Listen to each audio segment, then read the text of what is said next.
देखो बेटा, हमने आपको जो पिछला वीडियो दिया था बेटा, उसमें हमने आप ये 10th का वीडियो है, उसमें हमने आपको ये पढ़ाया था कि इससे रेजिस्टेंस यानी प्रतिरोध से संबंधित हमने आपको सारी चीजें पढ़ाई। इससे संबंधित बेटा प्रतिरोध, ये 10th का वीडियो है। 10th और 12th दोनों लोग देख सकते हैं, कोई दिक्कत ही नहीं है। सब्जेक्ट जो है हम क्या पढ़ा रहे बेटा, फिजिक्स। क्या पढ़ाएंगे बेटा, हम आपको फिजिक्स पढ़ा रहे, ठीक है बेटा। फिजिक्स में आपको याद होगा बेटा, हमने आपको एक पढ़ाया था, वो हमने आपको लास्ट टाइम मुझे याद है, हमने आपको पढ़ाया था विशिष्ट। क्या पढ़ाया था, विशिष्ट प्रतिरोध। ठीक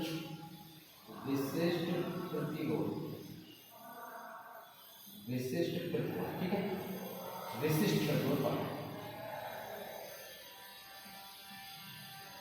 क्या बताया था, इसको हमने पढ़ाया था विशिष्ट प्रतिरोध। इसको बेटा इंग्लिश में हम लोग बोलते हैं स्पेसिफिक रेजिस्टेंस। स्पेसिफिक रेजिस्टेंस हमने आपको बेटा पिछले वीडियो में पढ़ाया था कि विशिष्ट प्रतिरोध किसे कहते हैं, जिसे इंग्लिश में बोलते हैं स्पेसिफिक रेजिस्टेंस के नाम से इसको हमने बताया था। ठीक बेटा, हमने क्या कहा, हमने कहा था बेटा रेजिस्टेंस की जो इंफॉर्मेशन थी सबसे पहले हमने बताया था कि जो रेजिस्टेंस होता है वो कंडक्टर के चालक, हिंदी मीडियम वाले बच्चे याद रखेंगे कि जो हमारा वैद्युत प्रतिरोध होता है बेटा, वो चालक की लंबाई के अनुक्रमानुपाती होता है। कैसा होता है, चालक। जैसे मान लो बेटा ये कोई चालक है, क्या है, चालक है, ठीक है, चालक है। इसकी लंबाई हमने कितनी मान ली, इसकी लंबाई हमने कितनी मान ली, स्मॉल है। इसकी लंबाई हमने स्मॉल एल मान ली और ये क्या मान लिया, कैपिटल। और इसमें करंट कितना हाई फ्लो होगा, जो भी हो, करंट से हमें कोई मतलब नहीं, हमारा जितना सा टारगेट होगा। ठीक है, ये जो तार है बेटा, इस वायर है, जो कंडक्टर है, चालक है, इस चालक की लंबाई स्मॉल एल है और अनुप्रस्थ काट का क्षेत्रफल कितना है, कैपिटल। इंग्लिश मीडियम वाले बच्चे याद रखेंगे, जो कंडक्टर है इसकी लेंथ स्मॉल एल है और जो एरिया है वो कितना है बेटा, कैपिटल ए है। तो मुझे सबसे पहला पता था, सबसे पहला स्टेटमेंट कहा जाता है बेटा कि जो हमारा इलेक्ट्रिक रेजिस्टेंस यानी वैद्युत प्रतिरोध जो होता है वो चालक की लंबाई के अनुक्रमानुपाती होता है, यानी capital R directly proportional small N. दूसरा रूल हमने बताया था बेटा कि जो कंडक्टरी रेजिस्टेंस, जो रेजिस्टेंस होता है वो कंडक्टर की लेंथ के डायरेक्टली प्रोपोर्शनल होता है। और दूसरा रूल बताया था बेटा कि जो हमारा इलेक्ट्रिक रेजिस्टेंस होता है, जो हमारा इलेक्ट्रिक रेजिस्टेंस होता है वो उसके एरिया के इनवर्सली प्रोपोर्शनल होता है। कैसा होता है बेटा, जो हमारा इलेक्ट्रिक रेजिस्टेंस होता है वो एरिया ऑफ द कंडक्टर का जो एरिया होता है, जो हमारा एरिया होता है उसको क्या, इस पे, ठीक है, उसके इनवर्सली प्रोपोर्शनल होता है। हिंदी मीडियम वाले बच्चे याद रखेंगे कि प्रतिरोध चालक की लंबाई के अनुक्रमानुपाती होता है तथा अनुप्रस्थ काट के क्षेत्रफल के व्युत्क्रमानुपाती होता है। इन दोनों को मिला देंगे तो बनता है बेटा कैपिटल आर अनुक्रमानुपाती स्मॉल एल बटे कैपिटल ए। मुझे पता है ये वाला मुझे साइन जरूर करना, कोई ना कोई कांस्टेंट अप्लाई करेंगे। यहाँ पर हम कांस्टेंट अप्लाई करते हैं रो, क्या पर रो, यहाँ पर कांस्टेंट रो अप्लाई करते हैं और हम कह सकते हैं जहां रो क्या है बेटा, जहां रो एक क्या है, विशिष्ट प्रतिरोध है। कैसा है बेटा, जहां रो विशिष्ट प्रतिरोध। समझ में आई बात क्या है। ये जो बेटा रो है, ये जो रो है, रो एक तरह का क्या है, कांस्टेंट है, नियतांक है। रो एक तरह का कांस्टेंट है, नियतांक है।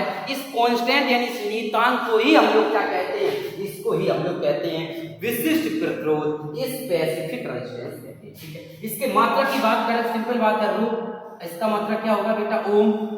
ठीक है, और ए का मात्रा क्या होगा, मीटर स्क्वायर। लेंथ के लिए, लंबाई के लिए मीटर कैंसिल, तो इसका जो आंसर होगा वो होगा आपका ओम इंटू मीटर। क्या होगा, ओम इंटू मीटर।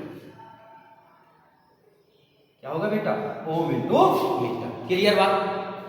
हमने बताया बेटा कि जो आपका स्पेसिफिक रेजिस्टेंस होता है, क्या होता है बेटा, जो हमारा स्पेसिफिक, क्या बताया बेटा हमने आपको बताया, जो हमारा स्पेसिफिक रेजिस्टेंस होता है विशिष्ट प्रतिरोध होता है। क्या होता है बेटा, विशिष्ट प्रतिरोध। जो हमारा विशिष्ट प्रतिरोध होता है, जो हमारा विशिष्ट प्रतिरोध होता है वो कैसा होता है बेटा, विशिष्ट प्रतिरोध जो होता है वो कैसा होता है बेटा, वो इसके विशिष्ट प्रतिरोध जो होता है वो इसके, सॉरी क्या बोल रहे हैं, हाँ, विशिष्ट प्रतिरोध जो होता है स्पेसिफिक रेजिस्टेंस होता है, उसकी यूनिट होती है बेटा, वो होती है ओम इंटू मीटर। यहां तक बात हो गई। इसके बाद एक हमने आपको बहुत इंपॉर्टेंट चीज बताई थी बेटा, नोट करके कहा था, नोट लगा के चाहो तो लिख लो, की नोट है, ठीक है। क्या है बता, मुझे पता है, अगर हम बोले बेटा कंडक्टर यानी चालक, चालक की लंबाई और अनुप्रस्थ काट के क्षेत्रफल पर कौन निर्भर करता है, तो आप कभी भी विशिष्ट प्रतिरोध का नाम कभी मत लेना। क्या काम है, जो हमारा कंडक्टर चालक होता है, चालक की लंबाई और अनुप्रस्थ काट का जो क्षेत्रफल होता है, चालक की लंबाई और अनुप्रस्थ काट का जो क्षेत्रफल होता है, वो चालक की लंबाई और अनुप्रस्थ काट के क्षेत्रफल पर निर्भर नहीं करता है। क्लियर बात है? सॉरी, हाँ दिमाग है। मेरे कहने का मतलब है कि जो प्रतिरोध होता है वो चालक की लंबाई और अनुप्रस्थ काट के क्षेत्रफल पर निर्भर करता है। लेकिन अगर आपसे पूछा जाए कि विशिष्ट प्रतिरोध क्या चालक की लंबाई और अनुप्रस्थ काट के क्षेत्रफल पर निर्भर करता है, तो आपका आंसर होगा नहीं। क्यों? हमने बताया था बेटा कि जो विशिष्ट प्रतिरोध होता है, विशिष्ट प्रतिरोध ना तो चालक की लंबाई पर निर्भर करता है, ना उसके अनुप्रस्थ काट के क्षेत्रफल पर निर्भर करता है। जो हमारा विशिष्ट प्रतिरोध होता है वो सिर्फ एक बात पर निर्भर करता है, पदार्थ की प्रकृति। किस पर बेटा? पदार्थ की प्रकृति पर निर्भर करता है। हिंदी मीडियम वाले बच्चे याद रखेंगे पदार्थ की प्रकृति पर निर्भर करता है, और इंग्लिश मीडियम वाले याद रखेंगे नेचर ऑफ सब्सटेंस या मेटल्स, नेचर ऑफ मेटल्स, ठीक है, नेचर ऑफ मेटल्स। जो हमारा विशिष्ट प्रतिरोध होता है, स्पेसिफिक रेजिस्टेंस होता है, वो ना तो चालक की लंबाई लेंथ पर निर्भर करता है, ना उसके अनुप्रस्थ काट के क्षेत्र पर एरिया पर निर्भर करता है। सिर्फ विशिष्ट प्रतिरोध इस बात पर निर्भर करता है, स्पेसिफिक रेजिस्टेंस, किस पर? Nature of the metals, nature of the metals यानी पदार्थ की प्रकृति। धातु जो होती है, पदार्थ मतलब धातु भी बोल सकते, क्या बोल सकते हैं? धातु, किसी को धातु की प्रकृति, पदार्थ की प्रकृति पर निर्भर करता है। ठीक बात बेटा। तो इतनी छोटी छोटी चीजें हमने आपको पहले से बता रखी। चलो विशिष्ट प्रतिरोध निपटा दिया, ठीक है। यहां से सब दो और छोटी छोटी चीजें कभी कोई पूछ देता है, कौन सा? एक हमारा पूछा जाता है बेटा वैद्युत चालकता। क्या पूछा जाती है? वैद्युत चालकता, ठीक है, जिसे इंग्लिश में हम लोग बोलते हैं इलेक्ट्रिक कंडक्टर। क्या बोलते हैं? जिसे हम लोग, हमने क्या बताया बेटा, हमारा जो एक हमारी हेडिंग होती है, बोलते हैं बेटा वैद्युत चालकता। वैद्युत चालकता जिसे हम लोग इंग्लिश में कहते हैं इलेक्ट्रिक कंडक्टर। क्या कहते हैं बेटा? Electric conductor. और इससे अगर पूछा जाए होता क्या है, तो ये कैपिटल G इक्वल टू होता है 1 अपॉन कैपिटल, कैसा होता है बेटा? 1 अपॉन कैपिटल R। मतलब वैद्युत चालकता को G से प्रदर्शित करते हैं। जो वैद्युत चालकता होती है वो वैद्युत प्रतिरोध के व्युत्क्रम होती है। व्युत्क्रमानुपाती कभी मत कहना, कैसी होती है? व्युत्क्रम होती है। यानी जो हमारा इलेक्ट्रिक कंडक्टर होता है वो रेजिस्टेंस के कैसा होता है? इनवर्स होता है। इनवर्सली प्रोपोर्शनल नहीं, सिर्फ इनवर्स होता है। याद रखोगे क्या काम है? हम हिंदी मीडियम वाले बच्चे याद रखेंगे कि वैद्युत चालकता वैद्युत प्रतिरोध के व्युत्क्रम होती है। कैसी होती है? व्युत्क्रम होती है। इंग्लिश मीडियम वाले बच्चे याद रखेंगे कि जो हमारी इलेक्ट्रिक कंडक्टर होता है, ठीक है, इलेक्ट्रिक कंडक्टर, ठीक है, इलेक्ट्रिक कंडक्टर जो होता है बेटा, वो इलेक्ट्रिक कंडक्टर क्या होता है? इलेक्ट्रिक रेजिस्टेंस के इनवर्स होता है। अब कभी भी इनवर्सली प्रोपोर्शनल मत कहना, ऐसा होता है इनवर्स, ठीक है। यानी जो हमारा इलेक्ट्रिक कंडक्ट होता है वो इलेक्ट्रिक रेजिस्टेंस के कैसा होता है बेटा? इनवर्स होता है। इसमें दूसरा सवाल भी बहुत पूछा जाता है बेटा, इससे न्यूमेरिकल भी आते हैं कभी, ठीक है। दूसरा हम लोग याद रखेंगे विशिष्ट चालकता। क्या रखेंगे? विशिष्ट चालकता, ठीक है, विशिष्ट चालकता, जिसे हम लोग इंग्लिश में कहते हैं स्पेसिफिक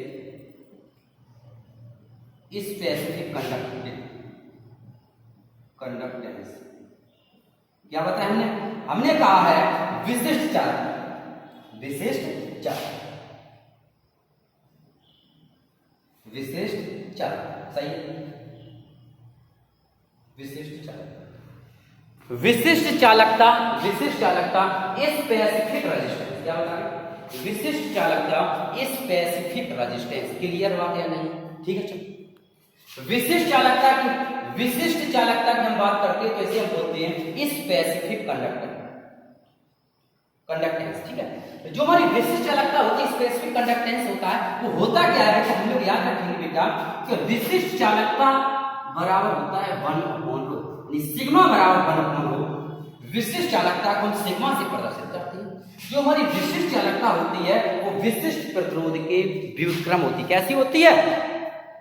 जो हमारी विशिष्ट चालकता होती है, विशिष्ट चालकता विशिष्ट प्रतिरोध के व्युत्क्रम होती है। क्या कहा हमने क्या कहा? बात समझ में इतनी सी आई नहीं है। हमने आपसे कहा बेटा क्या जो हमारी विशिष्ट चालकता जो होती है, विशिष्ट चालकता विशिष्ट प्रतिरोध के व्युत्क्रम होती है। कैसी होती है बेटा? व्युत्क्रम होती है। विशिष्ट चालकता विशिष्ट प्रतिरोध के व्युत्क्रम होती है। सिग्मा इक्वल टू 1/ρ, इसका मात्रक बनाएंगे तो हमें यहाँ से ओम इंटू मीटर ऊपर जाएगा, तो इसका मात्रक होता है बेटा ओम इनवर्स इंटू मीटर, ठीक है, ओम इनवर्स इंटू मीटर। ठीक बात बेटा। तो ये छोटी छोटी जो बातें थी वो हमने आपको यहाँ से आज के वीडियो में यहाँ पर क्लियर कर दी। ठीक बेटा। इसके बाद अब मेरे सिर्फ 2 टॉपिक बचते हैं बेटा, और सब कुछ हमने आपको पढ़ा रखा है। सिर्फ 2 छोटे छोटे टॉपिक बचते हैं। क्या? जो प्रतिरोधों का संयोजन होता है वो 2 तरह से, श्रेणी और समांतर। ठीक है, तो हम लोग 2 तरह से यहाँ पर पढ़ेंगे। कौन कौन से? एक हम लोग पढ़ेंगे बेटा प्रतिरोधों का संयोजन। क्या पढ़ेंगे? प्रतिरोधों का संयोजन, इसे इंग्लिश में कहते हैं कॉम्बिनेशन ऑफ रेजिस्टेंस। क्या कहते हैं भाई साहब? Combination of resistance. प्रतिरोधों का संयोजन हम बात करते हैं, तो प्रतिरोधों का संयोजन जो होता है बेटा, कॉम्बिनेशन ऑफ रेजिस्टेंस जो होता है वो आपका 2 प्रकार का होता है। There are 2 type. First of all, सबसे पहला जो मेथड है बेटा, सबसे पहली विधि है, उसे बोलते हैं श्रेणी क्रम। क्या बोलते हैं? श्रेणी क्रम। प्रतिरोधों को सबसे पहले हम लोग बेटा श्रेणी क्रम में जोड़ते हैं, तो हम लोग कह सकते हैं इन सीरीज ऑर्डर। ठीक है, इन सीरीज ऑर्डर। और दूसरा हम इसे जोड़ते हैं, वो जोड़ते हैं बेटा समांतर क्रम में। कौन से क्रम में? समांतर क्रम। क्लियर बात समझ? हमने कहा बेटा प्रतिरोधों का जो संयोजन होता है, प्रतिरोधों को हम 2 तरह से जोड़ते हैं। कितने तरह से जोड़ते हैं? हमारे प्रतिरोध होते हैं, प्रतिरोधों को हम लोग 2 तरह से जोड़ते हैं। एक हमारा होता है सीरीज क्रम, और एक होता है श्रेणी क्रम, और दूसरा होता है समांतर क्रम। श्रेणी क्रम इंग्लिश बोलते हैं इन सीरीज ऑर्डर, ठीक है, और ये होता है समांतर क्रम, इसे बोलते हैं पैरेलल, PARALL, पैरेलल। ऐसे ऐसे in parallel order, PARALL, in parallel order. ठीक है बेटा। तो हमने कहा बेटा, ठीक है, सीरीज ऑर्डर। तो हमने कहा बेटा प्रतिरोधों को हम लोग बेटा 2 तरह से जोड़ते हैं। एक जोड़ते हैं श्रेणी क्रम में, दूसरा जोड़ते हैं समांतर क्रम में। प्रतिरोधों को हम लोग बेटा सिर्फ 2 तरह से जोड़ सकते हैं। एक हमारा होता है श्रेणी क्रम, और दूसरा हमारा होता है समांतर क्रम। ठीक है बेटा, चलो आगे देखो। एक मेरी बात याद रखना, प्रतिरोध जो होते हैं, प्रतिरोधों को श्रेणी क्रम में कब जोड़ते हैं? तो याद रखना, प्रतिरोधों को श्रेणी क्रम में जोड़ने के लिए, या प्रतिरोधों को जब हम श्रेणी क्रम में जोड़ते हैं, तो इसका मतलब होता है प्रतिरोधों को श्रेणी क्रम में जोड़ने के लिए क्या होता है? मान बढ़ जाता है। क्या हो जाता है? मान बढ़ जाता है। ध्यान रखना, जब भी आपके पास 2 या 2 से अधिक प्रतिरोध हो, उन सभी प्रतिरोधों का यदि आप श्रेणी क्रम में जोड़ेंगे तो उनकी वैल्यू क्या हो जाएगी बेटा? बढ़ जाएगी। यानी प्रतिरोधों की मान, रेजिस्टेंस की जो वैल्यू है, value of the resistance in increase. किसी भी रेजिस्टेंस की वैल्यू को इंक्रीज करने के लिए जितने भी हमारे रेजिस्टेंस गिवन होते हैं, उन सभी रेजिस्टेंस यदि आप सीरीज ऑर्डर में जोड़ेंगे तो उनकी वैल्यू कैसी होती है बेटा? इंक्रीज हो जाती है। समांतर क्रम, याद रखना बेटा, इस समांतर क्रम का एक और नाम होता है बहुत पूछा जाता है, लड़के आंसर में जब आता है तो हाई स्कूल वाले बच्चे बहुत परेशान हो जाते हैं। क्या हो जाते बेटा? परेशान हो जाते हैं। ठीक है, और एक हमारा जो हिंदी में का ही नाम है, उसे बोलते हैं पासर क्रम। ठीक है, याद रखना, समांतर क्रम को एक हम नए नाम से जानते हैं, जिसे हम कहते हैं पासर क्रम। ठीक है, पासर क्रम का मतलब ये होता है इन पैरेलल ऑर्डर, यानी समांतर क्रम ही पासर। ठीक है, तो याद रखना, समांतर क्रम में जब प्रतिरोधों को जोड़ते हैं तो मान को क्या कर देते हैं? मान को कम करने के लिए। याद रहेगा नहीं रहेगा? हमने कहा श्रेणी क्रम इन सीरीज ऑर्डर, श्रेणी क्रम इन सीरीज ऑर्डर की अगर हम बात करें, इसकी बात करें बेटा, श्रेणी क्रम इन सीरीज ऑर्डर की यदि हम बात करें तो मेरी एक बात याद रखना, श्रेणी क्रम का मतलब श्रेणी क्रम इन सीरीज ऑर्डर मान बढ़ जाता है। कैसा हो जाता है बेटा? मान बढ़ जाता है। श्रेणी क्रम इन सीरीज ऑर्डर मान बढ़ जाता है। श्रेणी क्रम इन सीरीज ऑर्डर मान बढ़ जाता है। समांतर क्रम ब्रैकेट में इन पैरेलल ऑर्डर मान कम हो जाता है। समांतर क्रम में जब जोड़ते हैं तो प्रतिरोध का मान बढ़ जाता है, श्रेणी क्रम में जब जोड़ते हैं तो उसका मान बढ़ जाता है। ठीक है बेटा, तो आज के वीडियो में इतना ही रखते हैं। इन दोनों का जो डेरिवेशन है बेटा, ज्यादा बड़ा वीडियो जो समझ में नहीं आएगा, इन दोनों का डेरिवेशन हम आपको कल समझाएंगे। कल के वीडियो में दोनों डेरिवेशन एक ही वीडियो में करा देंगे, यानी प्रतिरोधों के श्रेणी और समांतर क्रम का डेरिवेशन क्लियर एक ही वीडियो में करा देंगे। ठीक बेटा, तो आज मैंने आपको बेसिक समझा दिया। श्रेणी क्रम में कब जोड़ते हैं? जब प्रतिरोधों का मान बढ़ाना होता है। समांतर क्रम में कब जोड़ते हैं? जब प्रतिरोधों का मान कम करना होता है। ठीक है, इन सीरीज ऑर्डर में कब कनेक्ट करते हैं? जब रेजिस्टेंस की वैल्यू इंक्रीज करनी होती है। और पैरेलल ऑर्डर में कब कनेक्ट करते हैं रेजिस्टेंस को? जब इलेक्ट्रिक रेजिस्टेंस की वैल्यू को डिक्रीज करना होता है। ठीक है, दूसरी बात याद रखना बेटा कल के लिए, समांतर क्रम में याद रखना, जब हम समांतर क्रम में किसी चीज को जोड़ते हैं तो प्रतिरोध का मान बढ़ता है, लेकिन धारा जो होती है, धारा का मान समान रहता है। कैसा रहता है? समान। श्रेणी क्रम में जितने भी प्रतिरोध जुड़े होंगे उन सभी प्रतिरोधों में धारा कैसी बहेगी? समान। धारा का मान समान होगा, लेकिन याद रखना विभव का मान कैसा होगा? अलग। कैसा होगा? अलग होगा। दो बातें याद रखना बेटा, श्रेणी क्रम में धारा का मान समान होता है, विभव का मान अलग होता है। समांतर क्रम में धारा का मान अलग होता है। क्या कहा? धारा का मान कैसा होता है बेटा? अलग होता है। जितने भी हमारे होंगे समांतर क्रम में धारा का मान, पैरेलल ऑर्डर जो होता है उसमें बेटा, पैरेलल ऑर्डर में जो हमारा करंट होता है वो डिफरेंट होता है। कलर कैसा होता है? कलर हमारा डिफरेंट होता है, लेकिन पोटेंशियल हिंदी में यानी विभव होता है। क्या बताया बेटा? विभव। इसे बोलते हैं पोटेंशियल। याद रखना, इसे करंट बोलते हैं इंग्लिश में, इसे करंट बोलते हैं, इसे बोलते हैं पोटेंशियल। ठीक है, पोटेंशियल इसे हम लोग बोलते हैं पोटेंशियल विभव को, इसे बोलते हैं इलेक्ट्रिक करंट धारा बोलते हैं। तो वैद्युत धारा अलग अलग होती है, करंट का मान अलग अलग होता है, लेकिन विभव में कैसा होता है बेटा? समान होता है। जो हमारा पोटेंशियल होता है, पोटेंशियल कैसा होता है बेटा? इक्वल होता है, इक्वल। ठीक बात बेटा, तो हमने बताया श्रेणी क्रम में करंट इक्वल होता है, लेकिन जो हमारा इलेक्ट्रिक पोटेंशियल होता है वो डिफरेंट होता है। लेकिन इन पैरेलल ऑर्डर में इलेक्ट्रिक करंट डिफरेंट होता है, लेकिन इलेक्ट्रिक पोटेंशियल इक्वल होता है। ठीक बात? ठीक है, इसी के साथ हम वीडियो को समाप्त करते हैं। कल फिर मिलेंगे नए वीडियो के साथ, नए जोश के साथ।